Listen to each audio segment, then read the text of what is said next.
정치적 탄압에 맞서고 계시는 우리공화당 공동대표 조원진 대표님의 말씀이 있겠습니다.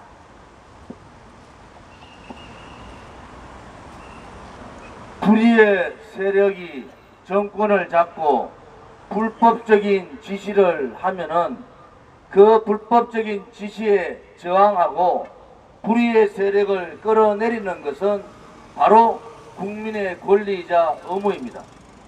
우리가 불법 세력과 싸우고 불의의 세력과 싸우는 것은 정의를 실천하기 위한 것이다. 문재인 정권이 죄 없는 박근혜 대통령에 대해서 촛불 쿠데타를 통해서 권력 찬탈할 때 우리는 박근혜 대통령이 죄가 있는 줄 알았습니다. 2년 반 지난 동안 박근혜 대통령은 뇌물 한 푼 받지 않고 누구로부터도 한 푼의 청탁도 한 것이 없습니다. 그럼에도 불구하고 문재인 좌파 독재 정권은 33년이라는 있을 수 없는 구형을 때리고 있습니다. 오늘부로 834일차 감옥에 계시는 분이 바로 박근혜 대통령입니다. 역대 대통령이 그야말로 사형 선고를 받고도 그렇게 오래 있은 적이 없습니다. 이것은 분명한 악질적인 정치 보복입니다. 또한 좌파, 소위 말하는 민중민주주의, 사회주의 세력, 주사파 세력에 의한 우파, 자유민주주의 세력에 대한 탄압입니다. 지금까지 약 200명의 자유민주주의 세력들이 감옥을 갔습니다. 2년 반 동안 하고도 아직도 모자라서 적폐청산을 더한다고 합니다. 지금은 그 적폐가 4.1 적자가 아닌 붉은 적자의 적폐가 되어버렸습니다. 문재인 정권 2년 반 동안 붉은 세력들이 대한민국을 다 장악했습니다. 그들은 바로 경제는 사회주의로 체제는 민중민주주의 체제로 바꾸려고 하고 있습니다. 여러분, 문재인 정권 2년 반 가까이 세상이 바뀌었습니까? 바뀌기는 바뀌었는데 대한민국이 전 세계 국가로부터 왕따되고 대한민국의 품격이 추락하고 대한민국 국민의 자존심은 완전히 떨어졌습니다. 문재인 씨의 한마디 지시에 의해서 서울시에서 광화문 텐트 천막 100명도 안 되는 분들이 저항을 하고 있는데 2250명의 특공대를 만들었다고 합니다. 도대체 그 돈들은 어디서 나옵니까? 다 국민의 세금이고 서울 시민의 세금 아닙니까? 100명밖에 안 되는 사람을 진압하기 위해서 2500명의 특공대를 만든 이 문재인 씨, 박원순 씨가 제정신입니까 지금? 우리가 요구하는 것은 우리 공화당의 이익을 위해서 하는 것이 아닙니다.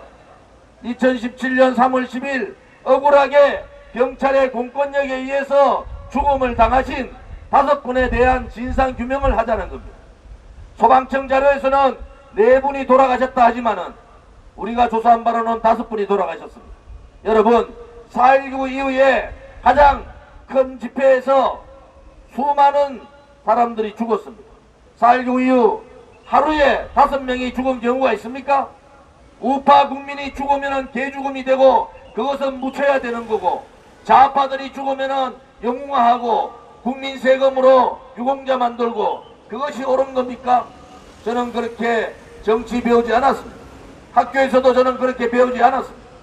법은 공정하고 법의 잣대는 항상 균형을 이루어야 된다고 배웠고, 항상 국가는 항상 정의의 편에 서고 국민의 편에 선다고 배웠습니다. 존경하는 서울시민 여러분, 이제 여러분들께서 문재인 정권의 소위 말하는 무능과 포악함을 아셨을 겁니다. 문재인 정권 끌어내리지 않으면 대한민국은 그야말로 회생불능의 국가로 갈 수가 있습니다. 한미동맹은 깨어졌고 한미일 삼강연대는 완전히 박살났습니다. 또한 문재인 정권 들어서 청년 일자리 반토막 났습니다. 60대 알바 일자리 잔뜩 주고 30, 40대 일자리가 반토막 났습니다. 그런데도 문재인 씨는 어제 2.89% 최저임금을 올렸습니다. 여러분, 최저임금 올라서 노동자가 좋아졌습니까? 일자리 찾기가 알바 일자리 찾기가 하늘의 별 따기 됐습니다.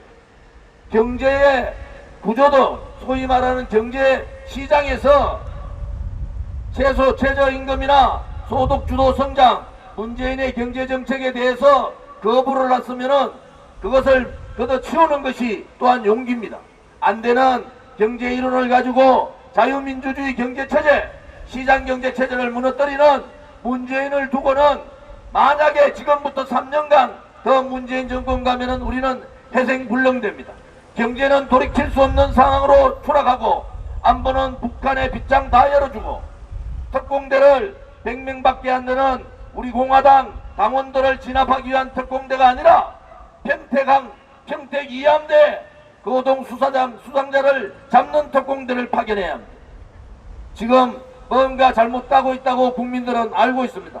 그런데 용기가 없는 거죠. 한 사람이라도 이 정권의 잘못된 정책에 대해서는 불복종해야 됩니다. 이 정권이 권력을 가지고 불법적으로 탄압하는 것에 대해서는 저항해야 합니다. 또한 민노총에 의한 언론방송의 탄압 장악에 대해서도 우리는 우리의 목소리를 내야 됩니다. 국회담을 허무를 때, 공무원들을 민노총이 때릴 때, 민노총이 각 공사장마다 개입해서 이권을 챙길 때 문재인 씨 한마디 하지 않았습니다. 국무회의에서 분명하게 민노총의 불법성에 대해서 얘기를 하는 것이 지금 청와대에 있는 문재인의 역할 아닙니까? 그런데 한다는 말이 공화당 천막 당사를 철거해야 되는데 경찰이 개입해서 현행법으로 잡아라. 말 같은 소리를 하고 있습니까 지금? 우리는 정당의 기본적인 자유로운 정당 활동, 2017년 3월 10일 돌아가신 분들에 대한 진상규명과 책임자 처벌, 보상을 위해서 투쟁하고 있는 겁니다. 우리 공화당이 무엇을 얻기 위해서 하는 게 아닙니다. 그러한 억울한 죽음은 좌파든 우파든 국민의 죽음은 진상을 밝히는 거고 억울한 죽음은 없어야 된다는 것이 우리 공화당의 생각입니다. 앞으로도 문재인 정권이 불법적인 지시를 한다든지 불의의 세력과 결탁을 해서 나쁜 대한민국의 길을 열어간다든지 자유민주주의 체제를 무너뜨리고 시장경제를 무너뜨리고 민중민주주의 가는 획책을 한다면 우리 공화당은 죽음을 불사하고 문재인 정권과 싸우겠습니다. 이제는 문재인 정권 퇴진을 요구해야 합니다. 그렇지 않으면 우리의 미래, 젊은이들의 미래와 소망과 비전은 없어집니다. 우리 공화당은 문재인 정권 퇴진되는 그날까지 똘똘 뭉쳐서 문재인 정권과 싸우겠습니다. 그것이 우리에게 주어진 역사적 책무고 우리 공화당에 주어진 책무라면은 그 책무에 대해서 두려움 없이 나아가겠습니다. 용기 있고 행동하고 투쟁할 수 있는 정당, 국민의 목소리를 똑바로 전달할 수 있는 정당, 그 정당으로 우리 공화당은 거듭 태어나서 국민과 함께 하겠습니다. 함께 투쟁하고 함께 싸워주시기를 간곡히 부탁드립니다.